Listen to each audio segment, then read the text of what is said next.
our program is just kind of loosely structured today. So actually, Mary and I are just probably going to wing it with you, with your help. So one of the first things I'd like to do is begin by ringing our school bell. And if you just listen very quietly, you can hear it.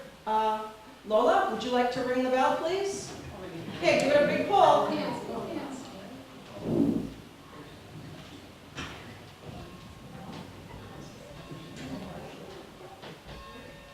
We had that checked out this spring, and everything is secure, and the kids love to use that. So, thank you very much, Lola. You notice we have two flags in the front of the room. The flag on the left is the 1886 flag. That's the flag that was flying when the schoolhouse was built. The flag on this side is the 1952 flag, and it has 48 stars. That one has 38 stars. And of course in 52 it had 48 stars. That's the flag that was flying when the schoolhouse closed. So we are going to say the pledge. So if you'd like to stand, and you can pledge to whichever flag you'd like to. I pledge allegiance to the flag of the United States of America and to the republic for which it stands, one nation, under God, indivisible, with liberty and justice for all. Thank you very much.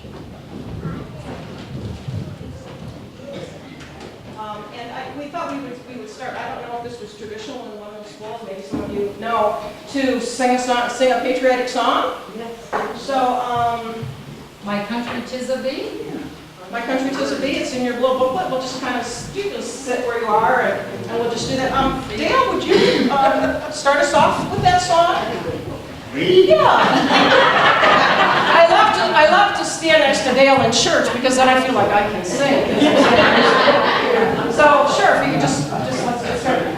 My country is of thee, sweet land of liberty, of thee I sing. Land where my fathers died, land of the pilgrim's pride, from every mountainside, let freedom ring. Okay, that's great. Thank you. That sounded great in here. So I just wanted to introduce to you Mary Ellen Shepherd Logan. Most of you already know Mary Ellen, but she is the vice president of the society, and that's it. We don't have any other board members here today. I don't think we do. So all of you have name tags. Most of you have name tags on, or if you would like to get one, there's still some in the back, so we know who you are.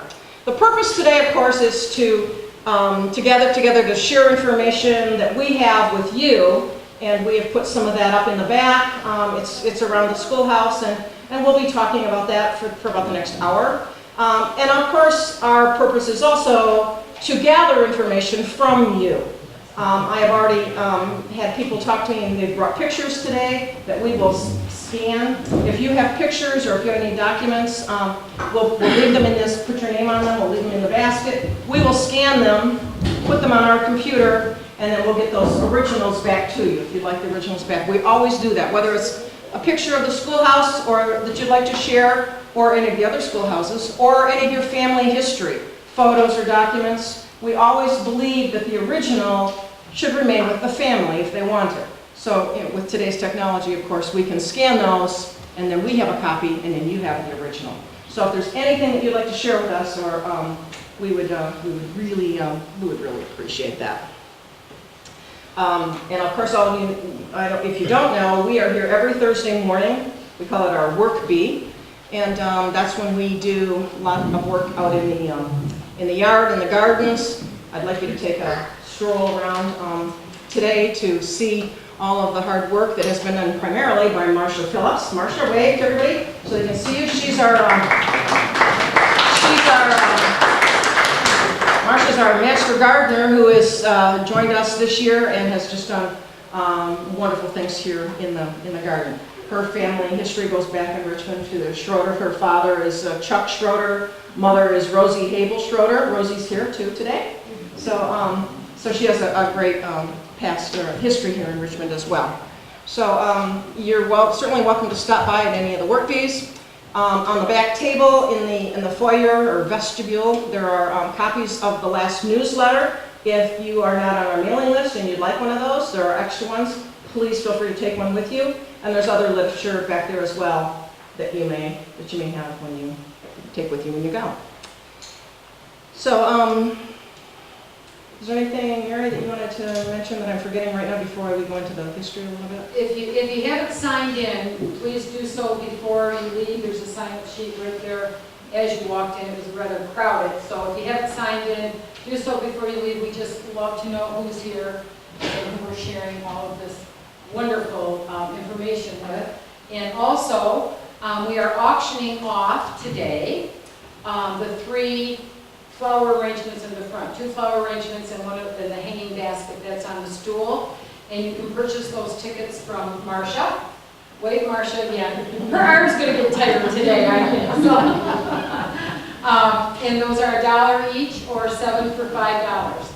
So we're going to auction those off, and of course that money goes towards the renovation and preservation of this school. Also, if you're so inclined, we will take donations throughout the day if you would like to write a check to the society to help preserve the school and get it painted and finished and everything fixed up so that it'll go on for another 100 or so years.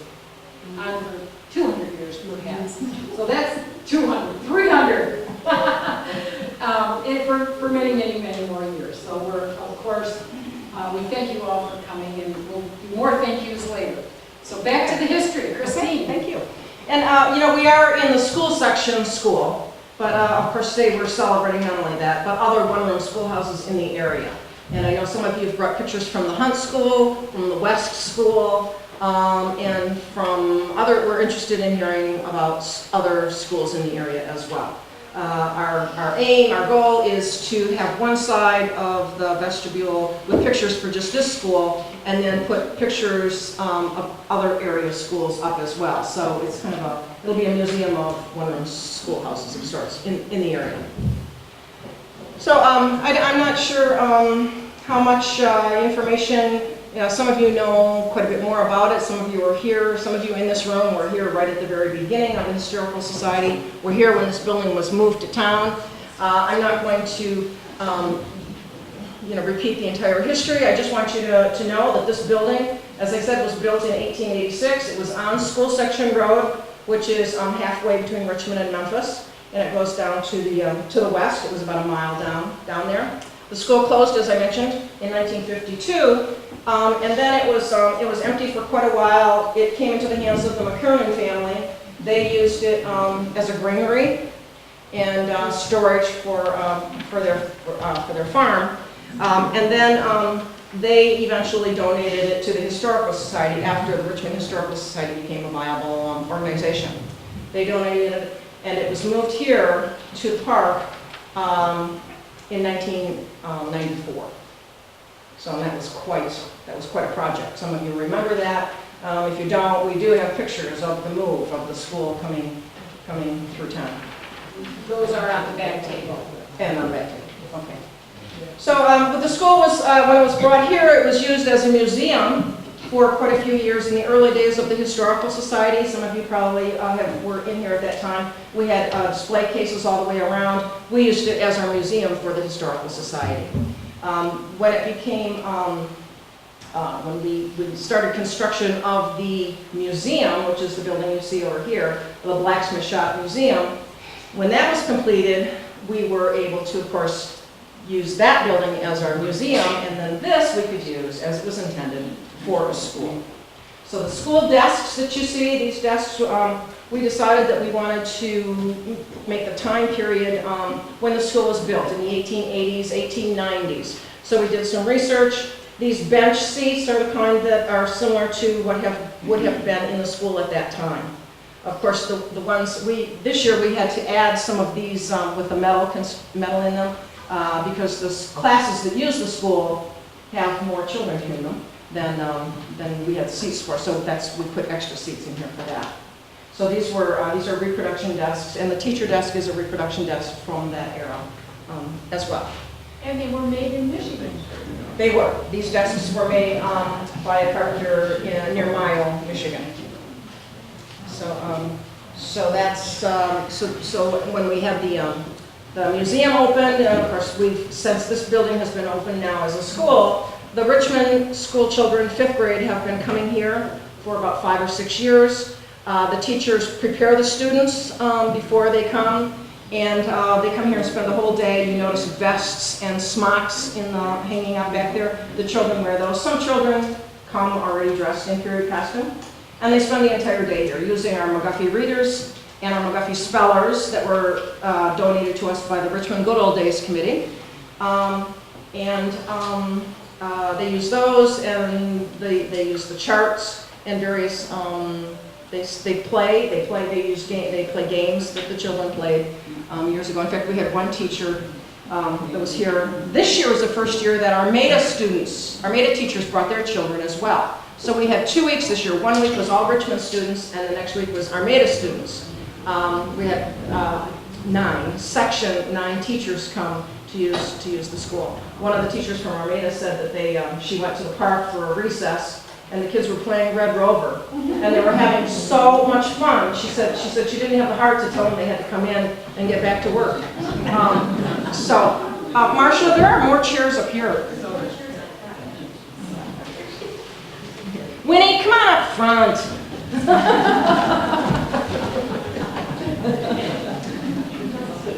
Yeah, there's real chairs here too.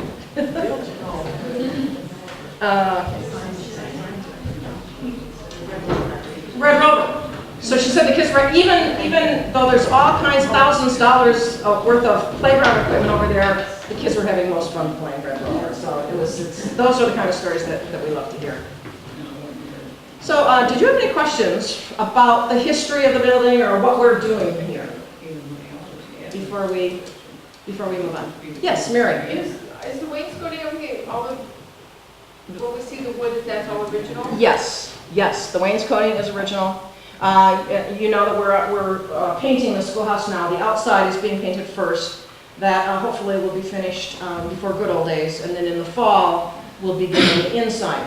And by the way, we are taking suggestions if anybody has any knowledge about what colors would have been in here or what might be appropriate to put on the inside. We'll listen to your suggestions and take those. That was going to be my next question, if this was the color that was painted with. Yeah. See, on the one hand, I think it was probably, paint was used just whatever farmers had that they donated to the schools. But on the other hand, I don't know. I've tried to contact Greenfield Village and haven't had much luck with them, but we are researching it. Yeah. We did put new windows in the school a couple of years ago, so and the screens are off right now because of the painting. But that has been that's been updated. Yeah. Does anybody have anything you would like to add? Some of you are more knowledgeable on the school than I am, so anything you'd like to add? Yes, Jean. Well, the second graders still come, but they divide the class up, and there's 4 groups, so each one can go into a different building, and then they switch. And one time when I was here, the children, I got done talking to them and asked if there were any questions, and the little girl says, "What's that pink stuff coming out of the ceiling?" Insulation. It's insulation, but that's what she got out of the... One of the questions, one of the things that I really would like to know is how many people are there in this room right now who attended this school? Raise your hand. We have Jim Montgomery. We have Karen Holmes Ottenbacher. Is there any? Half a day. Dale. And You were suspended from the one-room school, Dale? Really? Yeah. And the next question I have is how many of you are related to someone who taught in this school? Okay, all the Montgomerys are raising their hands and the Quicks, and I am too. Marjorie Montgomery taught in the school for, my gosh, do you know the dates? How many years? Several. Several. Yeah, several. Yes.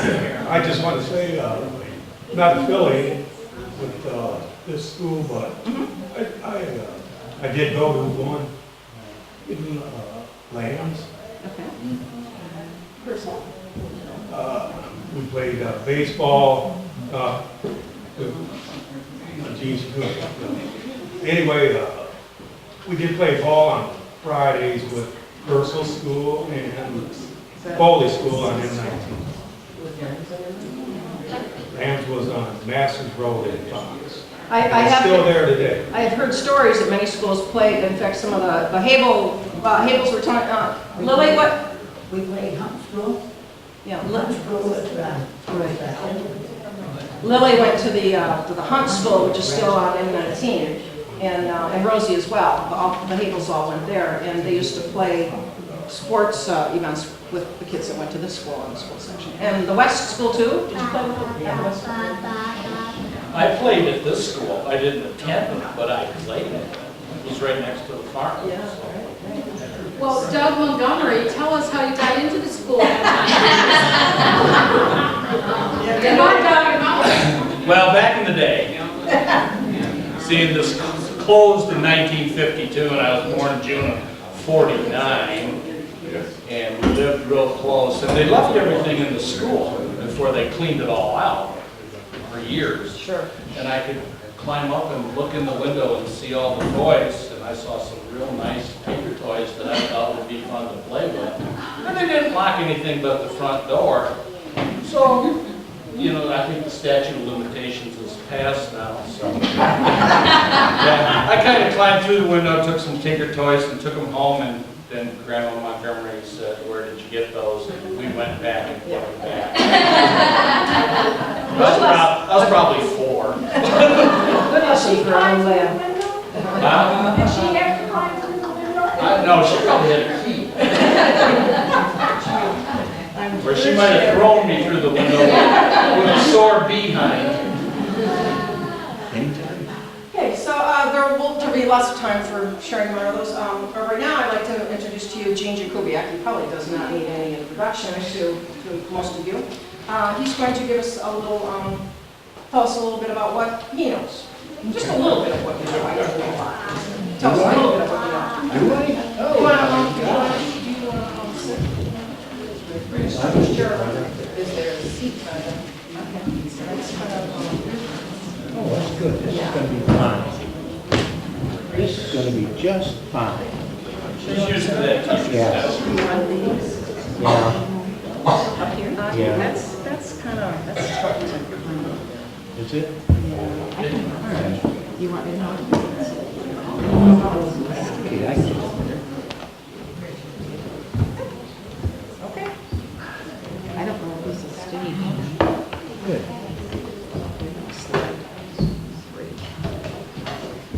Well, it's good to hear that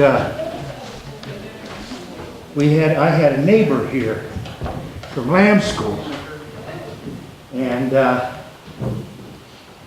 I went to Purcell School, which was on the Fitz Road between Smith Creek and Lambs Road. Marquette. Well, yeah, it was between Smith Creek and Marquette. I was raised on the Lambs Road. My folks were, one of them, Dad was raised in Columbus, Mom was raised over in Smith Creek. And we didn't move out to the Lambs Road address until 1945. At that time, I was in the 4th grade. And they enrolled me into the Purcell School. A little story behind that move. We lived in Hamtramck. And as you know, or don't know, I don't know, Ma always said, when the street lights come on, you come in. Well, we had some guys from a couple blocks over that were kind of supposedly tough. And here I was, a third grader at the time, and I come running in the house all out of breath, and my dad said, "What in the world do you want? What's going on?" And I said, "Dad, give me a baseball bat. Give me a baseball bat." And he says, "What for?" He said, "The guys from over on Holbrook are over here, and we're going to have a go at it." And I was a third grader. And he looked at Mom looked at him, and he said, "That's it, Daddy. We're getting the heck out of here." And so we moved out to Lambs. Bought a 40-acre farm there from Harold Lamb, and got enrolled into the Purcell School. And it was a school very similar to this one. Had the 3 windows on each side, and we had an entryway up in the front, and on either side there was, let's see, on that side there was a girls' coat room, and on that side there was a boys' coat room. And so that's where we had our lessons. Set up pretty much the way it is in here right now. Teacher's desk up front, bench in front of the teacher's desk. The little kids, or the little folks, as my teacher, Agnes Ward, and many of you might have known her. She was a Richmond gal. She called them the little folks. And the others, the mischief makers and what have you, were over here. And we went from beginners, which would have been now kindergarten, through the 8th grade. And we sort of kind of sat each other kind of backwards, because the beginners sat up front here. And the 8th graders sat in back there. And we all aspired to sit back there. So, where was I? Okay, we were the seating chart. And Mrs. Ward, she knew where everybody was supposed to sit, and that's where we got to in the morning. What did we learn? Well, besides just our classes, we learned a lot. We learned a lot about life. We learned a lot about getting along. And if you didn't get along, Mrs. Ward made sure you did. Let's see, we had a total of 28 kids in the building. We had math and spelling, geography, social studies, reading, English, and music. Music, can you imagine? Our music consisted of singing, and we sang almost every day. There was an old piano back here, and Mrs. Ward played the piano, and we sang all kinds of songs. Let's see, Grandfather's Clock. Well, so you remember that. We sang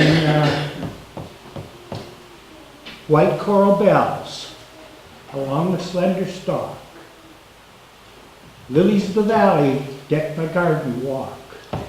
Oh, don't you wish that you could hear them sing? That will only happen when the fairies sing. Fairies had a different connotation back then.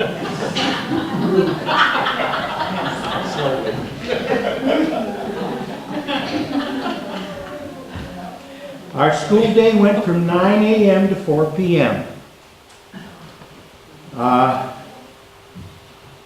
10:30 to 11 a.m. was morning recess, 15 minutes. And boy, could we pile a lot of stuff into 15 minutes. Winter, summer, get out there and play scrub. And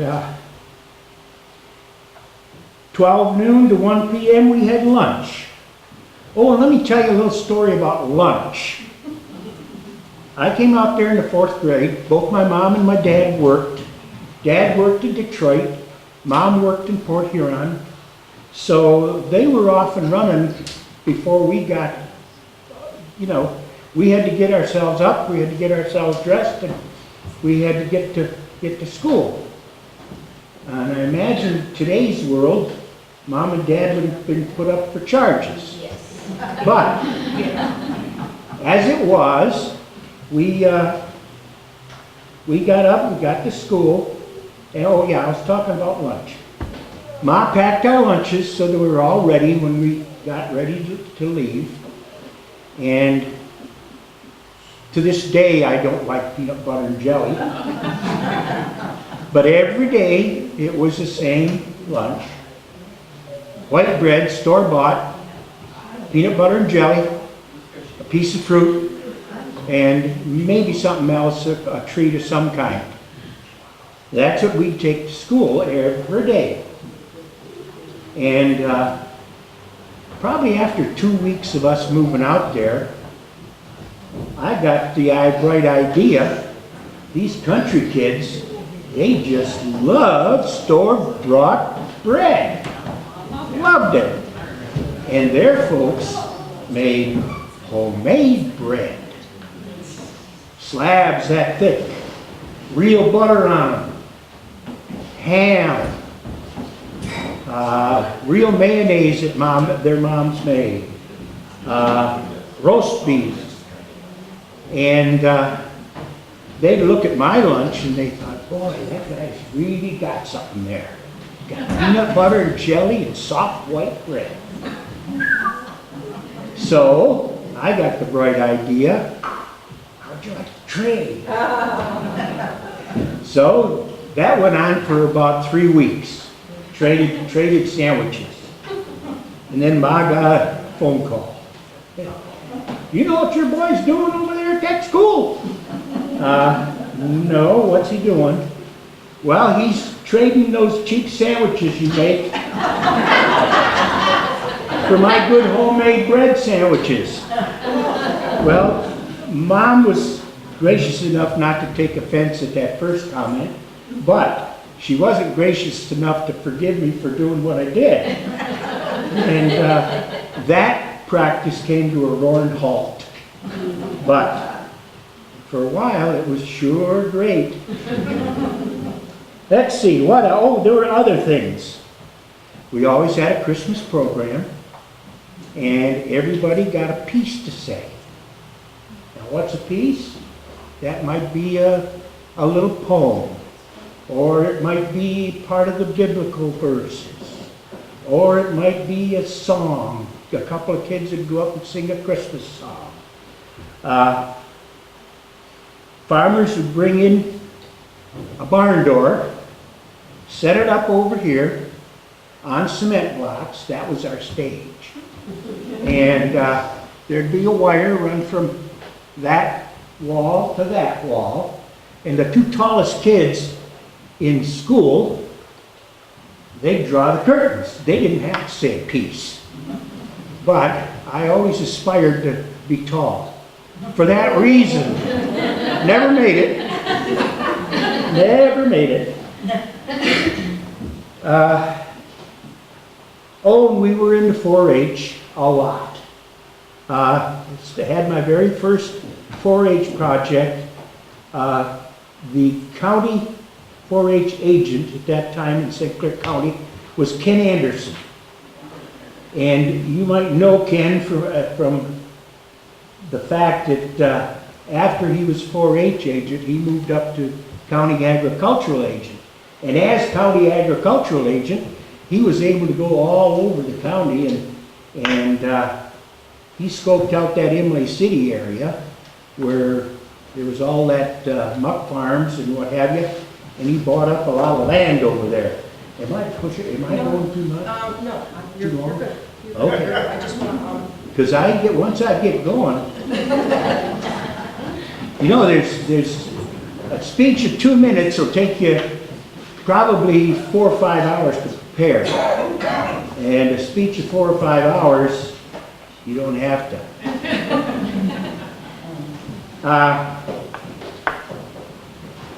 What else? What else? What else?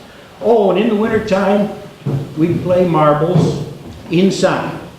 Draw a big round circle on the floor at the back of the building and play marbles for keeps. I mean, we didn't fool around. I had a Quaker Oats can full of marbles that I had won. I always wonder whatever happened to those. Oh, and in the wintertime, we also built forts, snowball forts. Now, you never threw snowballs during the time you were building that fort or forts, because there were always 2 groups.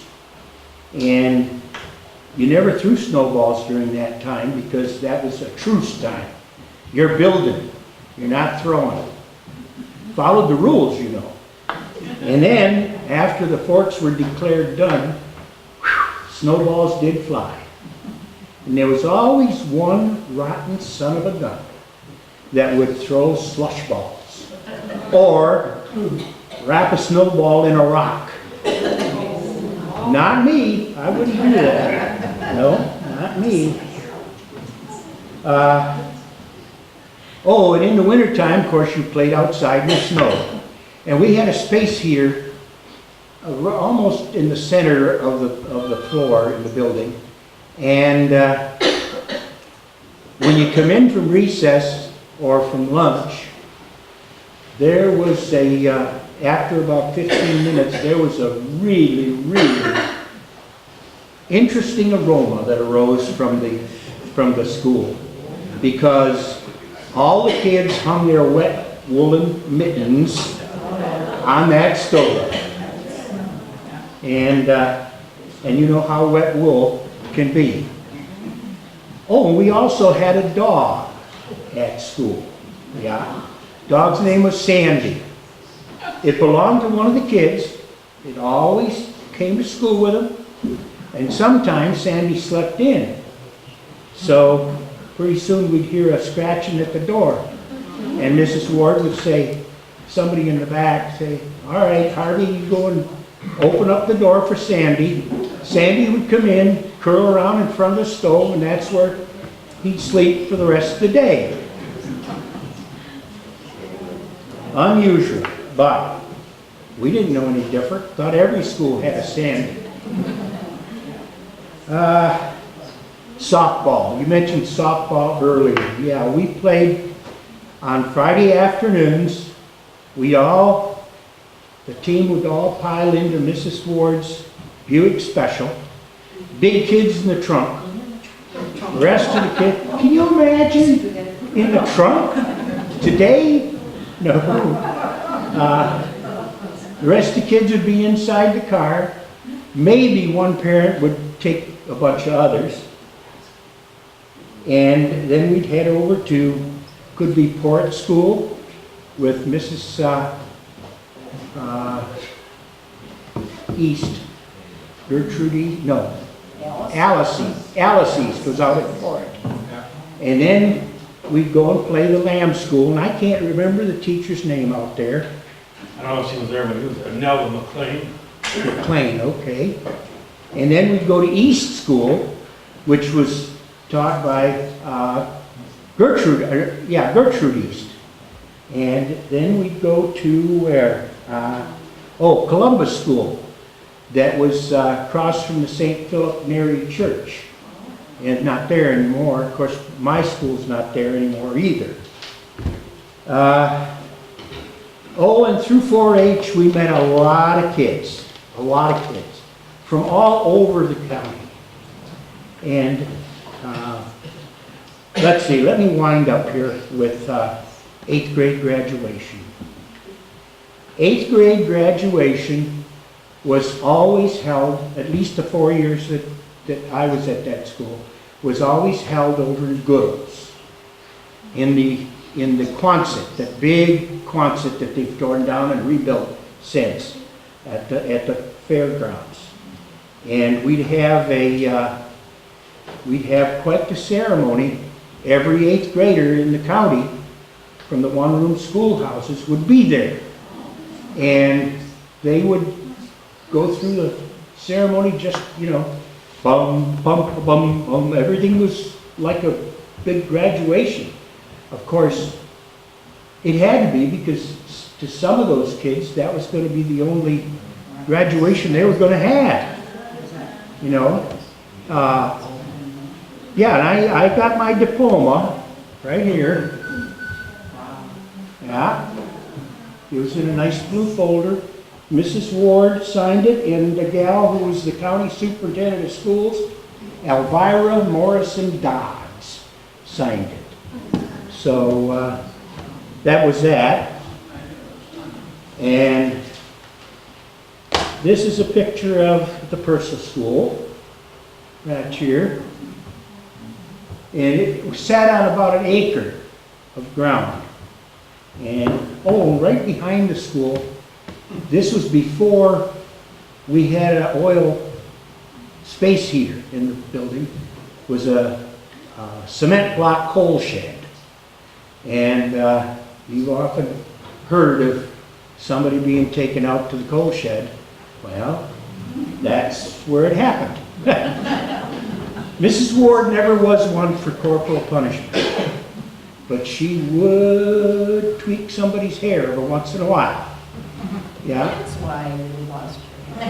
That may be why I lost my hair, yeah. And speaking of hair, that's my 8th grade picture. So, thank you. You've been a wonderful audience.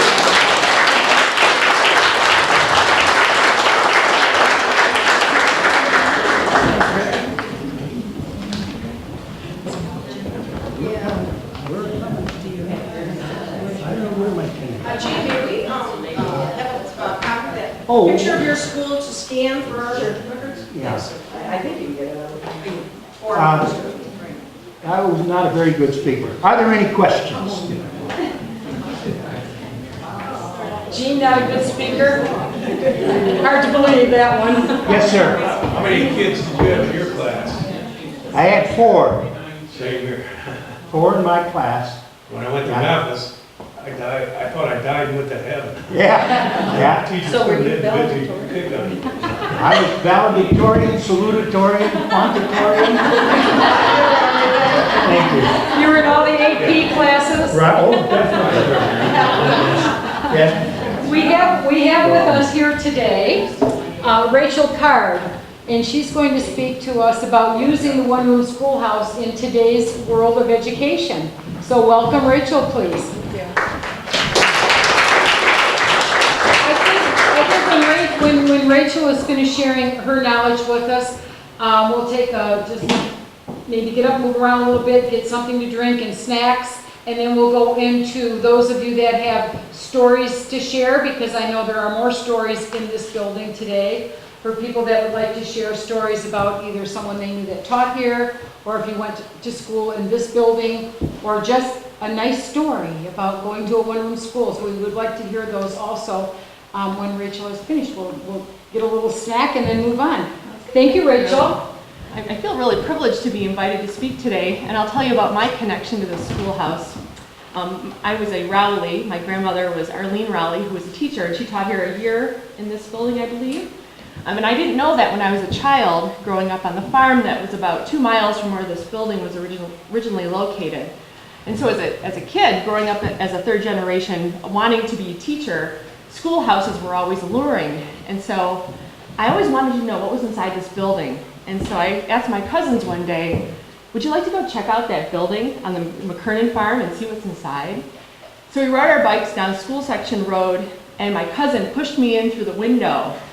And it really, the building looks exactly as it did then, except there was a big pile of corn in this corner. But I got to kind of play school for about 15 minutes and then hope that we didn't get caught as we snuck out. And then later on, I learned that my grandmother had taught here, and I became a teacher, and I finished my 20th year teaching this year. As a teacher, I started teaching 4th grade about 15 years ago, and the teachers in my building had been using the East China School. It's the red brick schoolhouse on Meisner Road, and that was repurposed into a museum several years ago. It's patterned after an 1870s building. And so I was really excited to take my students there and teach, and the day was a lot like Jean was describing, where students have elocutions that they have to say, they practice penmanship, they do rote, math, a lot of reading practice, reading the McGuffey readers and practicing spelling, a lot of that boring subject matter that you remember as a child. However, for students from today's world, that's really neat. They come from these technology backgrounds, and a classroom today has a computer for a chalkboard, and children often have one-to-one digital devices to do their work on. But when they come into a building like this, where there's no PA system, there's no one walking in the hallways, there's no noise, you are with your teacher, it's in isolation, you really step back in time, and then they enjoy learning what it's like to they love doing penmanship with a quill pen and their own homemade ink, and coming up and having to memorize a short line that they have to say in front of the class, and earning ribbons if they spell words correctly, and I'm reading out the McGuffey readers with the group. They just really think that is amazing. And it gives them a sense of what life was like back in the 1800s. So I've always enjoyed that as a teacher, and when this building was moved into Richmond and they decided to make it a working schoolhouse, I was really excited to help teach the teachers in Richmond how to do it. And so basically the day starts out with all the students coming up, and then I think they ring the bell here too, and students walk in, girls on one side, boys on the other, and they stay separated.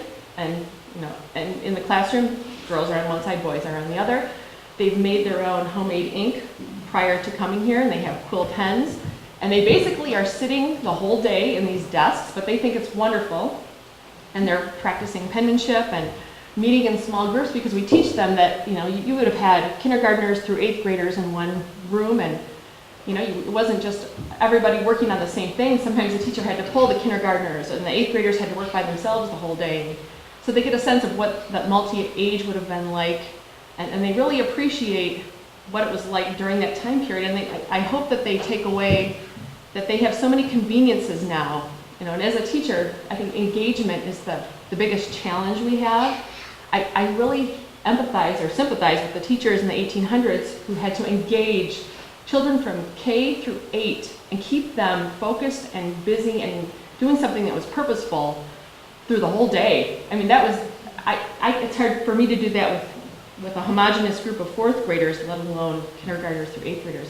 But I think our children who come to the schoolhouse get a sense of that, and then they also appreciate the community. They realize that they know people who went to this school, and they might have grandparents or aunts and uncles, and this is part of their culture and their legacy. So, and hopefully too, they will come back, as I'm doing, and giving back to the community and perpetuating this history that we need to preserve and maintain. Any questions about how we do it with modern children? I would just like to say, on behalf of the teacher, the beginners all went home at noon. 1st, 2nd, and 3rd grades went home at 2:30. Oh, okay. So then the teacher had the big kids for the afternoon. Okay, that would have helped. So that would make a big difference. I always wonder too, how would they master that much curriculum? I mean, Considering that you only had maybe 1, 2, 3 kids in a grade. But they'd already heard it. If they'd gone to the same school, they'd already heard it. over and over. Yes. That's And true. when I was in 7th grade, I think, there was a little kindergarten girl that was terrified. So she sat with me every day for the whole year. And the teacher encouraged that because I could help her. And Right, definitely. so the teacher got help from the bigger kids. That's true, that would have been an advantage. Yeah. Last good old days, a lady came in, I was in the school market that day, and she said that she had gone to a rural school, I think it was either Emily City or Burville, and they had a teacher that must have been a little elderly, and she fell asleep every afternoon. So the kids never told their parents because they had gotten rid of this teacher, but they would all sneak outside and hide in the bushes. And she'd wake up and have to go to school. That's great. All right. There was much less accountability back then.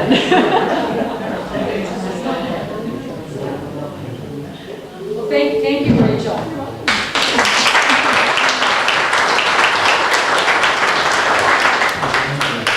Jean's not done. Yeah, I got one more thing that I forgot to tell you, and it was very, very important to me, because when I started teaching here in Richmond, the gal who taught me in that one-room schoolhouse became my colleague. And she taught PE at the Lee School, and I got promoted to the Lee School as principal, and she and I worked together for 4 years. And that was really something to me.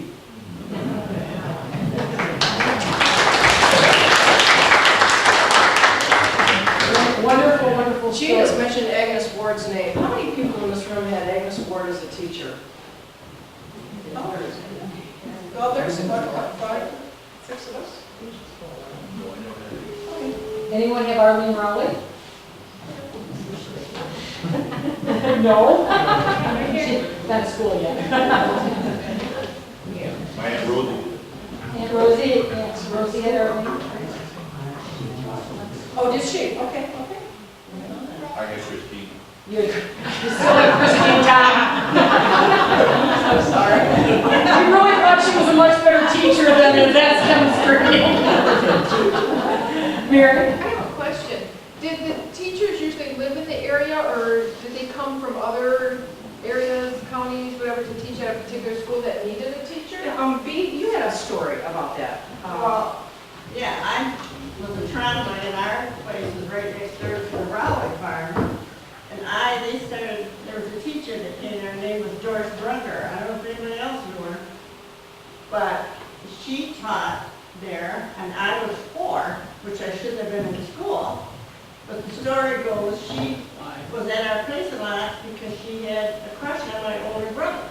So she took me to school, and we took a lot of place there. And they said, my mom said Doris Brunker lived at the Raleigh house when she was taught. And then the next teacher was Mrs. LaMarche. I never heard anybody talk about her. And then came Mrs. Hirschnau. And that's who the teacher She lived with the Naples? Did you ever have a school teacher live with you at the Naples?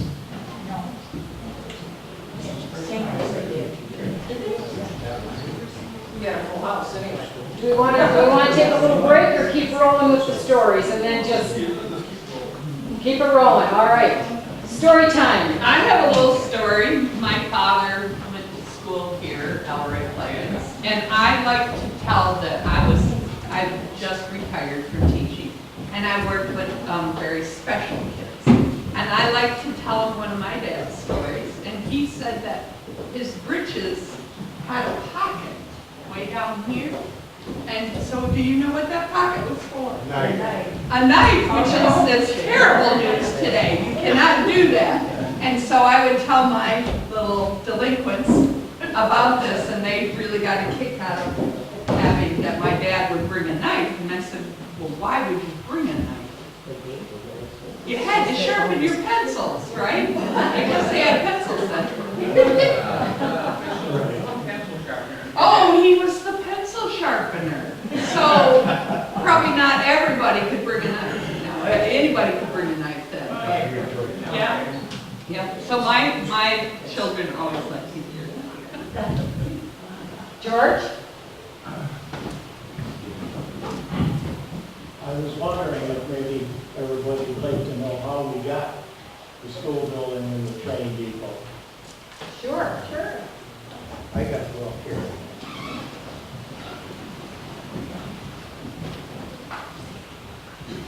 And then if we have time, when George tells his story, Yes, maybe Dale Quick has a story about his mom teaching in the school. Do you have any stories for us, Dale? Well, I would have to receive some information I have to digest first. All right, you digest and then you can regurgitate that. George? I'm George Falco. I've been in Richmond a long time. Actually, they used to call me Mr. Pollywatch, if you remember the store. And the Richmond Historical Society formed in January of 1990. There was, how many, Gene, 10, 12 of us? Yeah. About that. And we met at the school building for a year or two. And Jim Kernan called me one day and he says, would you like a school building? Well, sure we would, you know, that's what we're all about. And so we got a few guys together and we drove out to look at it, and from the road it looked pretty good. We started walking back and we started to have a little bit of a second thought. Most of the windows were gone. There was only maybe 2 or 3 frames. It had a big hole in the roof here. And I think there was only two of these bulbs are original. Al, do you remember which ones? They were in the school building anyway. The rest we had to buy. And the closer we got, the building was in pretty bad shape. And talk about corn in the corner. We looked in and the whole center was piled high with grain. 2-3 feet high. And we talked it over and we got to think about this. And we went back and talked about it, and Warren Schwartz, you know, he was a builder and did a lot of stuff. He says, you know, we were offered it, let's take it and we'll work on it. It took us almost 3 months to shovel all the grain out of the windows. We finally got that done, and the center of the floor was down, yeah, a good foot from the weight of the grain, and it rotted. So Jim said, well, you can have it, but you got to pay for getting it in. And we finagled a deal with Tifa paid. It cost us $10,500 to move the school building from there to here. And that guy that had the building on the trailer, he whipped down here, turned up there, backed in, and they had the corners all set to set it on, right on, I couldn't believe it, right on those corners first try. Did a good job. So then we started working on it. It had a chimney back here that we had to take down, and it also had a pipe chimney up through here, and that's what caused all the roof was rotted out there. And the front foyer was not in too good a shape. So we got it in here, like they said, in 3 or, well, actually in 3 years we had 2 buildings and no place to put them. The guy from the train depot had a piece in the paper, and he said he couldn't take care of it anymore. He wanted, if anybody wanted it, he wanted to keep it around here. So I called him right away, and Al and I think, weren't you with me, Al? We went out and looked at, sure we were. Pardon me? Joe Maranzano. Joe Maranzano, yeah. And we looked at it, and of course, it's like now. He gave us all the stuff that's inside, regular working railroad. And I'm thinking, well, he's going to want to take that out, but he didn't. And that cost us, I think, $1,500 to move it in, grash it up to here. Actually, the train depot was the first one on its foundation, and this came in shortly afterwards. And we had, I don't know how many members then, 20 maybe, 25. Of course, you have 40 members and you have 10 that work, because usually most organizations work out. So we started cleaning it up, we got it, and we got up there, and what was that? Those nests up here? Raccoons. Those are 2 by 10 rafters, and they were filled from the floor up, just filled with coons. So anyway, we got somebody to go up there. I think it was Roger Crow, wasn't it? Yeah, Roger. Roger crawled up there and got rid of all of them, and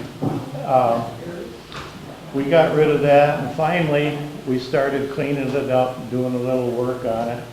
And we had, well, actually the Richmond Township gave us 2 grants, job grants that they had. they gave us $20,000 to redo the building. And that did a lot of it. And then I think they gave us another 9,000, was it 29 altogether? So that's where the money came from to restore this building, Richmond Township. But anyway, they got it here and they lowered it down, and as they lowered it, you could hear snap, snap, snap, snap. Every joist cracked when he got it down, which actually turned out to be a blessing. We had to replace the joist, the floor was no good. So it had a contractor come in, took all the floor out, which was another blessing because the heating guy came in and he could put the heat pipes all the way around here underneath the floor. Otherwise, you know, where were we going to put it? So anyway, we got that done. This is a brand new floor. The joists are brand new. That's where part of the money from Richmond Township went. And then we started to work on it. We had to paint it. And the same group, I think, made windows. These windows were just put in 3 or 4 years ago. They're like a vinyl replacement. They don't look it, but they are. We had new windows built. And we were supposed to go and pick up the bricks from the chimney, which we did. You see bricks around here in places. The school building, or the train depot came in. It was in pretty good shape, but we had to paint it and that. Joe gave us the 2 hand cars. He gave us the tracks and the ties that's underneath them. And I understand we're going to get some more track so the hand car will go back and forth. We can sell tickets on the Richmond Railway or something like that. But anyway, that's the gist of how the stuff came in. Of course, the log cabin, I'm sure you heard about that. And if not, we called Larry Donnelly. It was out on 29 Mile. And I called him and said, we'd like to have your log cabin in with our settlement here. He said, well, we'd like to keep it there, but they wanted us to, we could use property, make a nature path and a trail and all that, the trail. And we talked it over, and that was too far away. And it wasn't 3 months later, a bunch of kids set the building on fire. It burned on the outside, you can still see, and it broke through the windows on this side and burned out some of the floor. And the only thing that saved that building was the inside was lined up and down with old barnwood. Because the barnwood was ashes almost, but the logs are still in good shape. And anyway, that's how we got the log cabin. I called him later and he says, I think we better get it in where it's safe. Any questions at all? George, we got prisoners from the jail to paint the building on the outside. Yeah, first time we painted it, I think it was Laurel, talked to the county, and we had the prisoners come out and paint the building, and all he had to do was feed them. Well, you think, well, that's not bad, but you should see some of these guys eat. Thank you, George.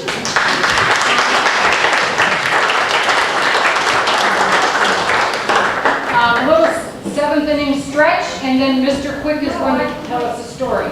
Tell them how much this building cost to build it originally, when he told how much it cost to redo it. $487 was it? Yeah. $487 to build the building originally. When we got the building, there was no bell or bell tower, but it had a fairly new roof on it. So there was a guy named Mr. Bell lived out here. Was it Bell? Anyway, he's our Mr. Bell. He put a new roof on so they give him the bell and the tower for doing it. And the bell said he was in charge for years and years, and it took us a long time. In fact, I think the kids finally, this is the original school bell that was in it. So the kids gave it to us. You know what, Dale, why don't you tell your story right now? I got it. Why not?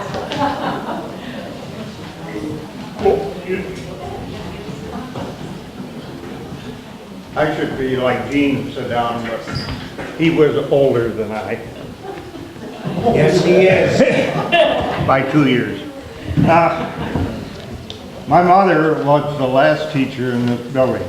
Now, I got involved with one of the Montgomery grandchildren yesterday, and she said her grandmother was the last teacher in this building.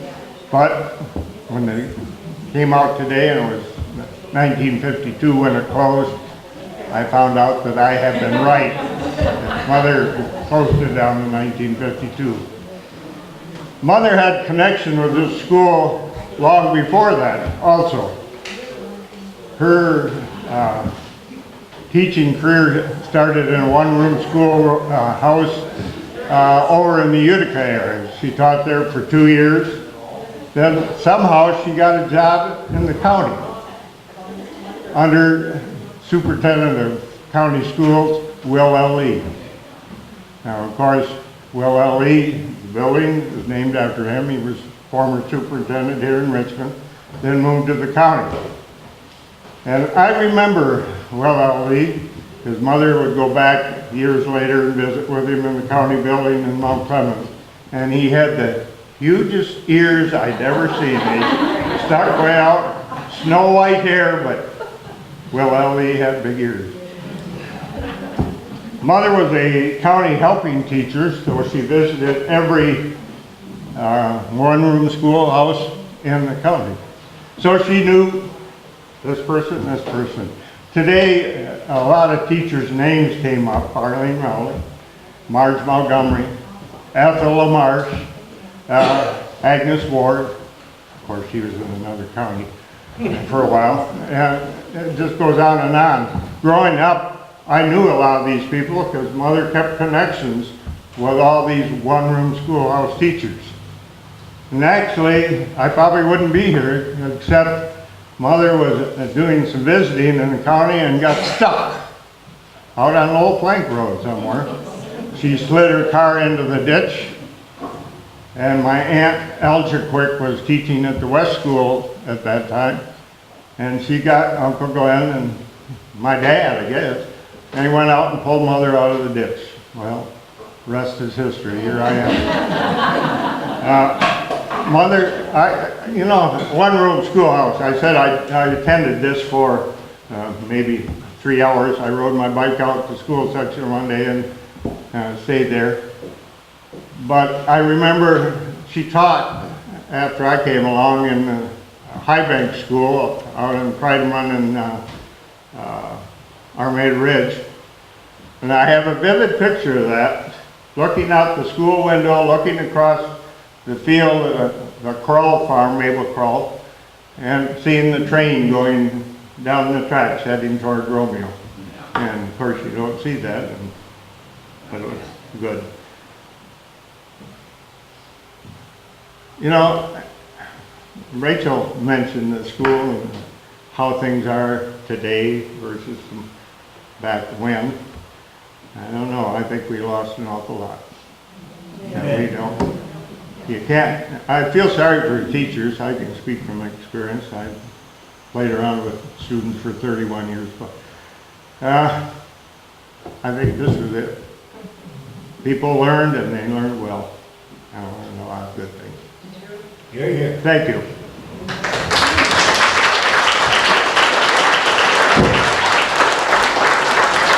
Thank you, Gail. How many people had Ruby Quick for a teacher? There we go. She was the best teacher I had. She was the best teacher you ever had? I would say so. She was an awfully good teacher. I had her also. She said, we had to say, "Good morning, Mrs. Quick." Every night, or in 7th grade, so we changed classes then. And I had to before she left. yeah. You probably had to give her a kiss on the cheek. We didn't. We said, "Good morning, Mrs. Quick," every morning, and she said, "Good morning, class. Take out your books, please." And that was the beginning. And you know, he didn't go to a one-room schoolhouse, but our kids always heard that he always had to walk to school. He always had to walk. I know how far he had to walk. Yeah. Across the street. Across the street, but it was uphill there and uphill back, right? Both ways. Both ways, as they say. Any other one-room school stories that anyone would like to share? Yes. I am Karen Ottenbacher. My maiden name was Holmes. I came at 4 years old, and my dad went to work for Christine's dad and mom, Mr. Rowley on the farm, and we lived right on the school section, right by Wall Road. So I went here from the age of 4 years old through the 4th grade. I had both Mrs. Quick here in this room, and also when we moved to the high school, I had her in 8th grade. And I had Mrs. Montgomery, March Montgomery, also. And I think it's marvelous what is happening here. I commend you people in the Historical Society for what you're doing. I agree with very much with Dale that these kids today don't have a clue of what we had when we went. Yeah, we walked. I did walk a mile.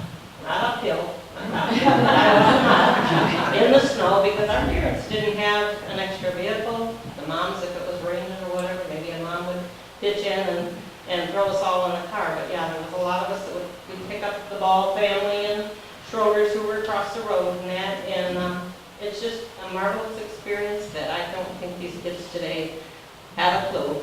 My daughter is a teacher in Armada, and she's the one that Christine was talking about. Her kids just had a ball in here. And she got so many emails from family people that said they just enjoyed the day thoroughly to see what a one-room schoolhouse was like, and they would do it again in a heartbeat. So please, if you got, these guys are doing a fabulous job, and we need to keep this preserved. I'm very thankful for your society for what you're doing. Thank you very much.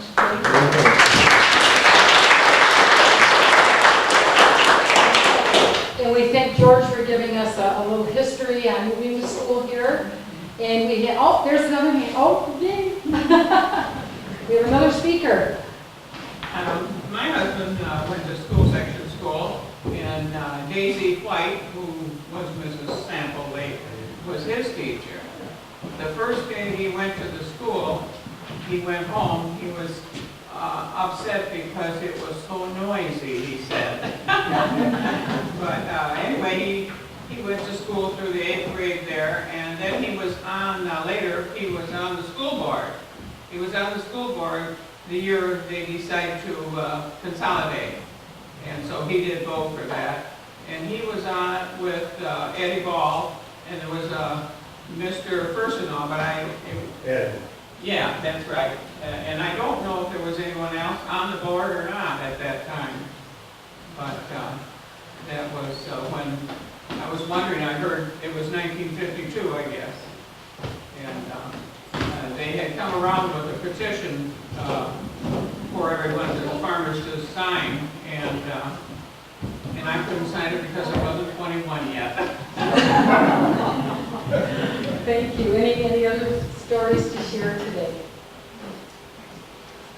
I just wanted to make a comment. I mean, I'm familiar with one-room schools and raised on a farm and all that, but I had no idea how close together they are. And then I got to thinking about it, and the kids had to walk. So probably 2-3 miles was the furthest from the area farms that the school could be. Probably. I don't know. I don't know answer that. if anybody's pinpointed it, but on a map. But it seems It like would be there's a an great awful lot. project for someone to do and share. And wouldn't that be nice to have a map and have pinpointed miles? We have a map on the back wall. It's a 1916 map of Richmond Township. And if you look at that closely, there is a little schoolhouse, a little picture of a schoolhouse. Go ahead, Richard, you know the history of And this. the Northwest Ordinance specified that section 16 in every township would be where the schoolhouse was located. So it wasn't a patterned place. So it was spread out, like you're saying, in a patterned way. George? One other little bit of the thing. That outhouse out here is the original outhouse from the log cabin. And when we were out, we were cleaning out the cabin. We had to tear down the stone chimney, some of us. And we didn't see the outhouse because it was covered almost with shrubs back in the woods. And when we finally seen kids go to see it, we got to get that in here. And it took a while. We had a guy, what did he have, one of these? An end loader. An end loader. Loaded it on the front, brought it down Gratiot, come around here 32 mile, over to here, and when you turn the corner here, there was a couple of 3 cars and one guy in a pickup was watching the outhouse and maybe hit a car in front of him. That's a case of an outhouse causing a traffic accident. Margie? Montgomery, by the way. When researching my grandmother's history, I believe at one point I found that she was paid $16 a month while she taught school. She was a favored teacher then.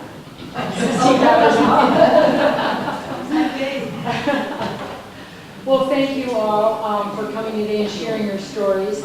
And as Karen said, we're working very hard to keep this building going and keep it available for school children in today's world to come and visit and take classes here and bring their teacher and experience what school was like back in the day, as we say.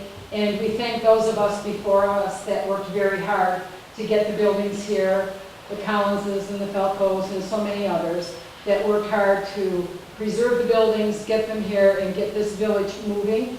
And we're working hard to keep it moving and keep it together for future generations. Al? If you look off into the corner, there's a red-winged croc. You wondered how the children had drinking water and so on. They would bring the water in from the well, fill up the crock, and then it has a little spigot. That's out of a one-room schoolhouse up in Osceola. I had it all redone and re-chromed, and it's in perfect condition.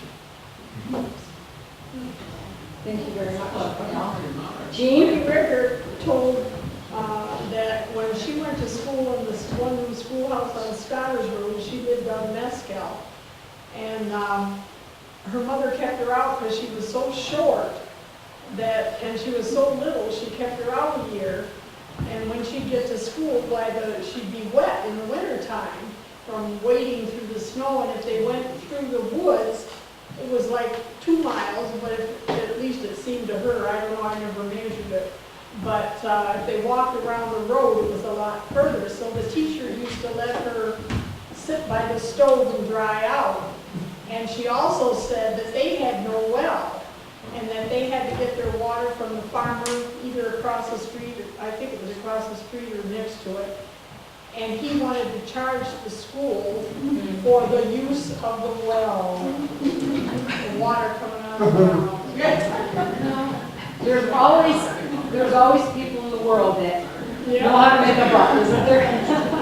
We thank you all for coming today. Please stay, visit, share stories with each other. Again, I would like to reiterate, Christine said if you have pictures or documents that you brought in that you would like to share, please do that. If you'd like to leave them, we would love to scan them. We promise you will get the originals back.